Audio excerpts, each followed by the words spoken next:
you keep ending up with people who only give you crumbs, that isn't just bad luck, it's a pattern. And the worst part isn't that you chose the wrong person. It's that your attraction system often mistakes uncertainty for love. Some people fall in love with presence, with peace, with consistency. Others fall in love with the empty space between messages, with the feeling they have to guess the right mood, with the tension that keeps them awake. That tension looks like passion, but it's often just a nervous system that's trained to instability. An emotionally unavailable person doesn't have to be a bad person. They can be charming, intelligent, even tender in short waves. But what makes them unavailable isn't character, it's capacity. Their actions don't match their words. Their presence comes in bursts. Clarity gets avoided. Plans get postponed. One moment you feel warmth, the next coldness, and you start adapting to that rhythm as if it's normal. It isn't normal. It's a rhythm where a person slowly stops asking for what they need. Everyone meets someone like this sometimes. The difference is that one person sees the pattern and leaves, and another romanticizes it. Romanticizing is quiet, sophisticated self-erasure. It's when you're smart enough to invent an explanation for everything, and emotional enough to believe it. You say, they're going through a hard time. You say, they're not used to closeness. You say, they're scared but they feel something. You say, they need time. And each sentence sounds reasonable until you realize weeks and months are passing and the relationship still doesn't have the minimum: clarity, consistency, and presence. Here's what needs to be said without sugarcoating it. Asking for clarity isn't weakness. Asking for consistency isn't control. Asking for presence isn't drama. It's the minimum. And if you feel uncomfortable asking for the minimum, it means you've already stepped into a relationship where you have to shrink in order to stay. Emotionally unavailable people often don't need your love. They need your elasticity. They need you to adapt to their chaos. They need you patient enough not to ask questions, soft enough not to set boundaries, smart enough to explain to yourself why you're not part of the plan. Astrology here isn't a fairy tale. It's a magnifying glass. A chart doesn't only show who you love, it shows how you behave when you love, where you project, where you idealize, where you rescue, where you prove yourself. And that's exactly why it's useful. It can reveal the psychological mechanism that makes unavailable feel special. There are 3 big patterns that keep showing up in people who walk into these stories. Each has its own flavor, but they all lead to the same experience. You give more than you get, and in the end you wonder how you landed in the same place again. Pattern 1. Venus, strongly tied to Neptune. When Venus is in a strong aspect to Neptune, love can easily become a movie. You fall for potential, not behavior. You fall for atmosphere, for a sense of fate, for the idea that there's something between you that can't be explained. One message at the right time becomes a sign. One good night becomes proof. Silence becomes mystery. And then you start doing what Neptune loves most, trying to turn mystery into safety, trying to turn fog into home. But you can't build a home out of fog. You build a home out of rhythm. And that's the key thing you need to hear early. In love, what matters isn't intensity, it's consistency. What matters isn't how it was when it was perfect, but how it is when it's ordinary. Because the future of a relationship isn't hidden in the highs. The future is hidden in what repeats. When Venus is strongly connected to Neptune, the biggest trap is that intuition and imagination start sounding like the same voice. Neptune is the planet of idealization, projection, and romantic haze. It doesn't always lie on purpose, but it always blurs the edges. And when it merges with Venus, your radar for love can become a radar for a feeling. A switch happens. Instead of measuring behavior, you measure atmosphere. Instead of watching consistency, you watch chemistry. Instead of asking where this is going, you listen for, is this destined? In real life, this often shows up fast. The beginning is strong, the texting is alive, the words are big, the looks are deep. You feel something opening. And then, when your body naturally starts craving stability, a gap appears. Silence, delays, disappearing. Instead of reading that as a signal, you often read it as mystery. You tell yourself they're busy, having hard days, under stress, wounded, not used to closeness. Any of those could be true. But there's a question that matters more than truth. Is it compatible with you? Because even when the reason is real, the outcome is the same. You're in a relationship where you're always waiting. Neptune teaches you to cling to moments. One perfect evening becomes the reference point. One 2 a.m. message becomes proof you're special. One confession becomes proof of depth. And then your mind, very intelligently, does something dangerous. It builds a story out of those moments to cover the holes. Holes in communication, holes in plans, holes in presence, holes in respect. The more holes, the more story. And that's how addiction forms, because uncertainty boosts dopamine, the pursuit hormone. Sometimes you get a reward, sometimes you get nothing, and that's exactly why you attach. Intermittent reinforcement is the strongest conditioning. People don't get hooked on stable, they get hooked on intermittent. That's why people with a strong Neptune pattern often say peace feels boring. But peace isn't boring. Peace is just unfamiliar.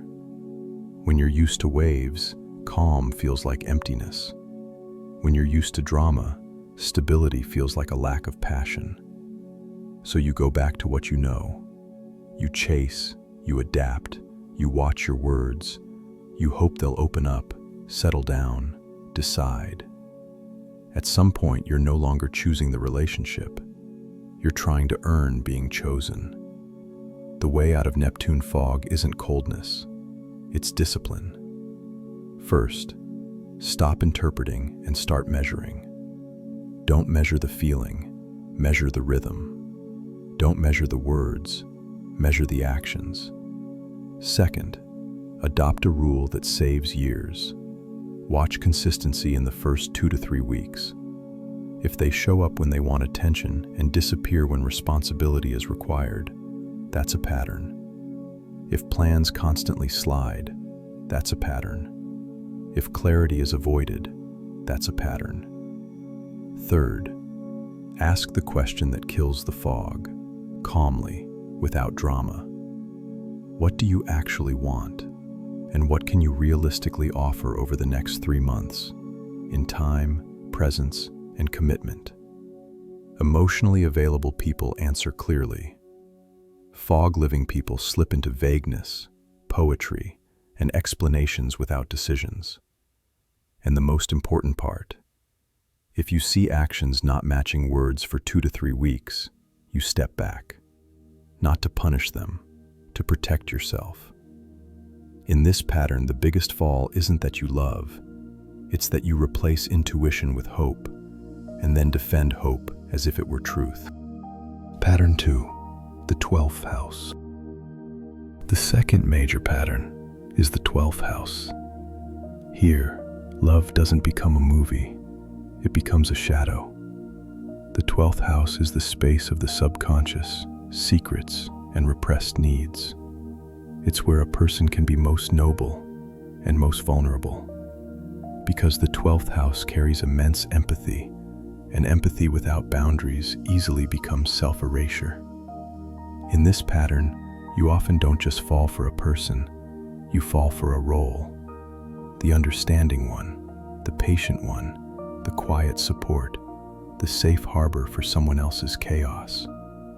When Venus is tied to the 12th house, Or when Neptune and 12th house themes are strong, the relationship often has no clear shape. It doesn't have to be literally secret, but it feels secret because it lacks definition, plans, a normal rhythm. Everything happens in the cracks of time. It's in progress, complicated, can't right now, not the right time. And you start living on promises. Promises become currency. And promise currency is the most deceptive kind because it always comes with a footnote. Someday. This is where stories about wounds often appear. Past relationships, trauma, a hard life, responsibilities, children, ex-partners, difficulty opening up. And if you're a good, empathetic person, you hear that and the rescuer wakes up. Not the dramatic rescuer who wants to dominate, but the quiet rescuer who wants to love where there once wasn't enough love. It's noble, but it isn't always wise, because a substitution happens. Instead of asking, "Can this person be a partner?" you ask, "Can I be the cure?" Once you step into that frame, every inconsistency gets an excuse. Every delay gets meaning. Every cold moment gets an explanation. You become a translator of someone else's chaos, and that's the moment the relationship stops being a relationship and becomes a project. The 12th house can create a powerful sense of special.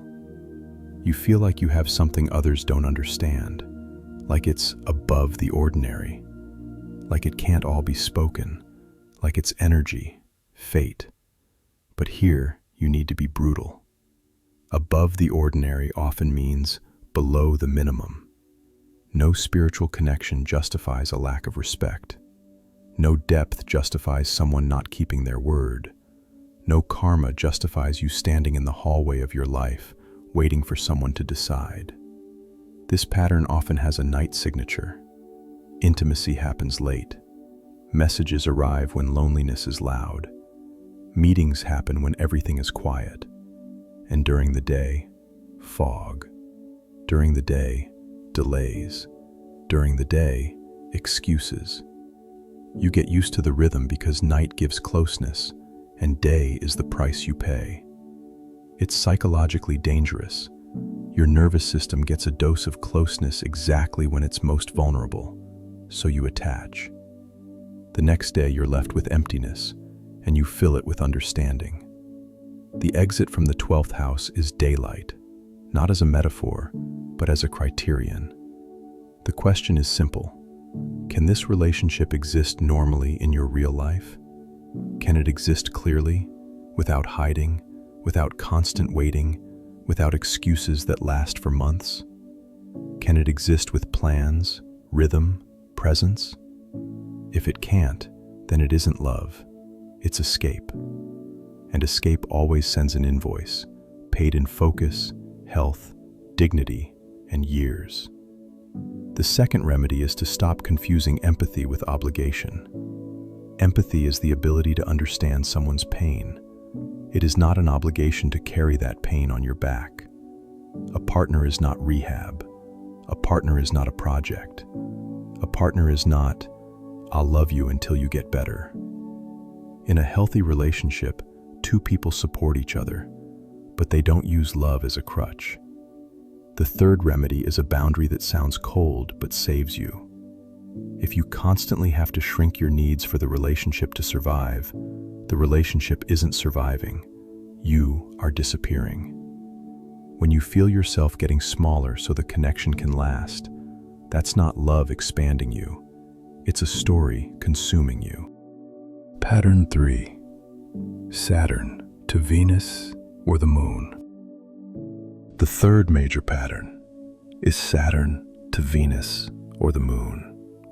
Here love becomes neither a movie nor a shadow. It becomes a test. Saturn is the planet of boundaries, time, weight, and responsibility. It's the adult part of the psyche, the part that demands structure and reality. But when Saturn forms hard aspects to Venus or the Moon, it often leaves an internal conclusion that later behaves like a law. Love must be earned. And if it isn't hard, it isn't valuable. And then a paradox appears that many people never consciously notice.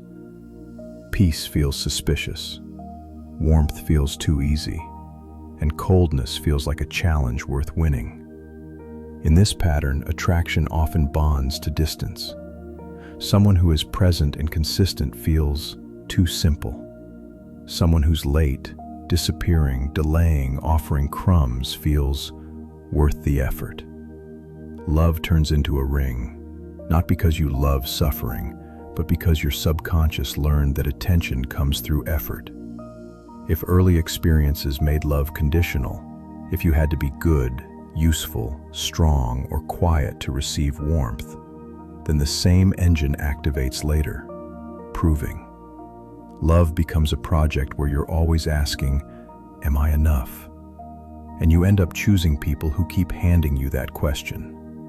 Here, loyalty often gets mixed up with stubbornness. You say, "I don't give up, I fight, I'm serious." It can sound like character, but if you're fighting for the minimum, that isn't character, it's programming. Loyalty is a virtue when there's reciprocity. Loyalty without reciprocity is long-suffering with a noble name. Shadow Saturn rewards endurance, staying even when it hurts. But mature love doesn't ask you to endure, it asks you to choose. The remedy for Saturn isn't becoming cold, it's redefining strength. Strength isn't surviving one more lap through hell. Strength is leaving when you see the pattern.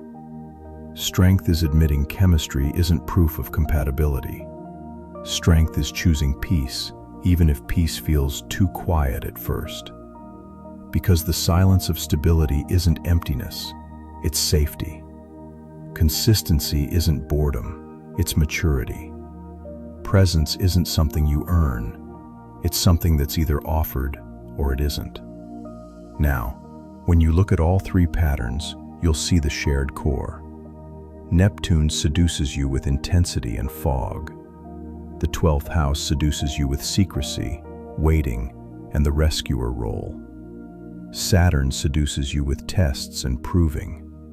In all three cases, you drift away from the only thing that actually matters: repeated behavior. The future of a relationship isn't hidden in the highs, not in promises, not in someone's trauma story. The future is hidden in rhythm, in how present someone is on ordinary days, how they keep their word when there's no drama, how they include you in their life without excuses. So here's the cold tool that sets you free, because it gives you back control of your time. In the first 2 to 3 weeks, watch consistency. If they reach out only when they need attention, that's a pattern. If plans keep sliding, that's a pattern.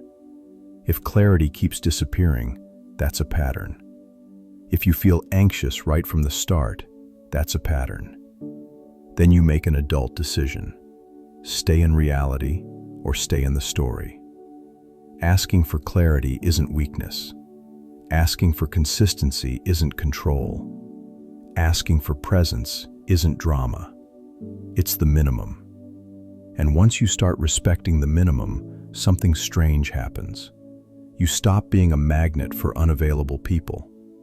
Not because they vanish from the world, but because you stop accepting crumbs. And your attraction changes too, because attraction isn't fate, it's habit. And habit changes when you stop rewarding the old pattern. If you want, leave a comment with your Venus sign and any Venus aspects you know, especially connections to Neptune or Saturn, and you'll get a clear answer on which pattern is strongest for you and what matters most for breaking the cycle.